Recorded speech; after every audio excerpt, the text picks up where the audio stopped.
I take my health and wellness journey seriously, but I'm getting married to someone who does not. I know I can't change him, but do you have experience inspiring a significant other to want to be better? Wow, that is such a great question. And congratulations, first of all, with knowing that, it's easier to inspire versus try to change, right? Yes. And so that's the key. The more that you make food for your partner and your love and say, do you want to try this? And you make it look cute and try this and make 2 green juices. Would you like a green juice or would you like a smoothie? Just love them up with the food. And, I have a partner who is not vegan, but honestly, it's me making so much food. He's like, you know what? I really like this. This is really good. Oh my goodness. I can't believe this is good. This is chicken. I made this, this chicken out of oyster mushrooms and he was mind blown. So I made like oyster mushrooms and pancakes. Blow their mind. Okay. Get some good recipes and blow their mind. But a lot of times you might not want to tell them it's vegan. You might say, I just made this for you. Do you want to try this? It's a lot easier than just saying, will you go vegan with me or try this lifestyle? It's easier just to offer up different foods and make different things for them, or maybe ask them to go to a restaurant with you, but try the food beforehand to make sure it's good. Because sometimes when people have a bad experience, it puts a bad taste in their mouth. So just, and be patient. And like you said, again, loving them where they're at and being loving to them no matter what, and ask them, you like it? Do you not like it? And just really kind of being on the journey with them and just valuing like where they are and respecting where they are is what I suggest. Because my sister, when I first came home and told my family, like they were like, what? And I was telling them all these things. You don't want to do information only. I would tell them all the things, like there's this and MSG and all this, like, this is bad for you and artificial flavoring. And like, you don't want to do that. And they were just like, side eye, right? They're just looking at me like, okay, Koya, like you've been in California too long. But when I made them vegan lasagna, when I made them vegan carrot cake, when I made them smoothies every morning, they enjoyed it. And my sister has now been plant-based for like 3 years and her daughters as well. But I had to show her, make it with her, shop with her. So the more you bring them along with the experience and show them how yummy and fun it is, the more likely it is to be an inspiration and put them in alignment with what's going to be best for them as well. Audra's asking, what can you do to strengthen your circle if your family or friends aren't interested in letting you in? So you're talking about strengthening your circle, getting around good people. We're always talking about that. But what if your immediate circle just aren't letting you in? What else can you do to maybe open up those relationships or new relationships? Right. I got to admit, that's really hard, and it sounds like maybe something went down and you're not in again. A lot of times, I'll give you a couple different answers. The first thing I like to do is I ask for a heart to heart, because a lot of times you get removed from a circle. And even when I told you about a relationship that I had that basically it was rough, it was because of miscommunication. So I highly suggest, number one, acknowledge how you feel, what you're doing now, and then have a heart to heart and really listen to their perspective and their side and say, hey, I really love to be part of this family event, or I really love to be, but can I really understand why? If they've already told you why, and they're like, no, because of your choices or how you are, we don't want you, then honestly, you have to find people that you resonate with. You got to find your tribe.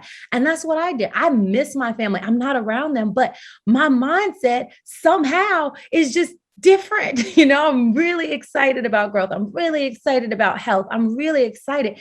And I had to search and flow and find people that resonated so that I could feel healthy and I could feel fed on a regular basis. Now, do I still have fun and go see my family? Absolutely. But there was a time in life where I had to nourish myself and surround myself with people so I can continue to grow and evolve. So one, acknowledge their feelings, have a heart to heart, try to connect with them and see their perspective. And if you can meet, and then two, find your tribe, find people that you do resonate with and that want you in their group. Okay, this is a really good question. So the question is coming up, when you're around super needy friends, and healthy boundaries are important. especially in friendships. So you have to know, and this goes with time, this goes with money, this goes across the board. And we talked about in another session. So definitely, if you didn't hear my session on healthy boundaries, please go back and listen to it and take notes there, because healthy boundaries and healthy friendships is very important. You never, ever, ever want to do something that is outside of your scope. Right. So if a friend says, I'm struggling financially, can you loan me $500? If you don't have the money to loan, just because you ask doesn't mean you have to give them $500. You can say, oh, wow, thank you so much for sharing that with me. Let's talk about this and let's unpack this a little bit. What is your current situation? And you can ask more questions. And at the end of the day, you might say, hey, I can't loan you the $500, but I can help you look for a job.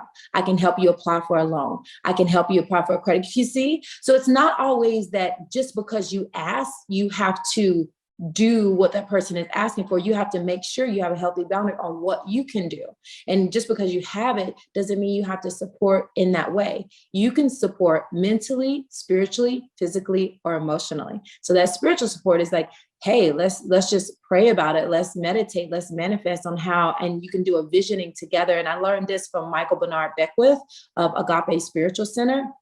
So what we do within the church and also within the entire community is we vision together.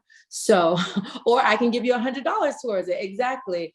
Good compromise. But let me tell you something that's even more powerful is visioning and sitting with a person, whether it be a relationship or whether it be, spiritual, and either of the things we talk about, spiritual wellness, but actually sitting with them and visioning.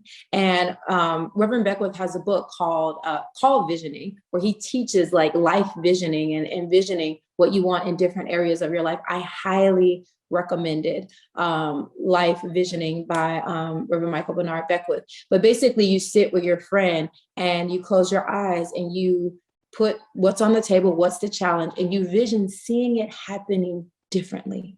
And you just sit there, breathe in meditation, and divine downloads come through. They just come through. And then afterwards you talk about it, like what came up for you, and they share and you share. And then together they decide finally, ultimately what they want to do with their life. So don't forget that it might be a spiritual help.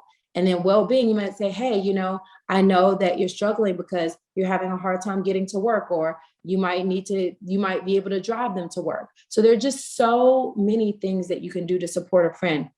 So please don't think it's always financial. I have been in that place, being financially stable, where I felt like I leaned into giving financially because I was traveling and because I'm in California, and that's all I felt like I could do.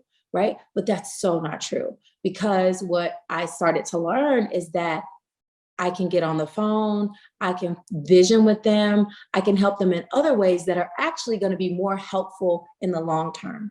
Sometimes we get into what is called handicap friendships. And what that means is that if every time someone asks for money, you give it to them, and you're not actually helping them with the problem that they're going through, it's handicapping them to find the solution. But if you actually vision with them and help them find a solution, then hopefully they won't necessarily have to keep coming back to ask you for money.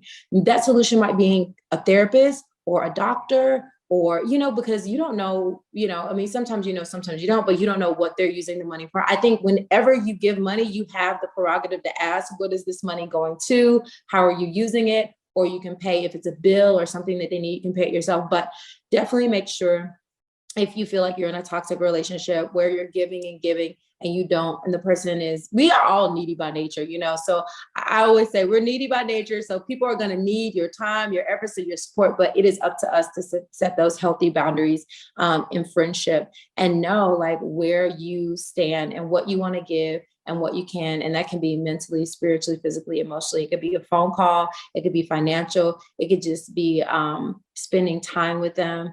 But yeah, exactly. You don't have to just feed them the fish. You could teach them how to fish. I mean, I don't eat fish, but that's beside the point. This can be your day for personal growth. This can be that day you committed to and you remember and you go, that was the day I got myself a community. I got better coaches. I committed to making my life the absolute best that I could. This is that day. Make today your growth day. Click the button on this page and sign up right now.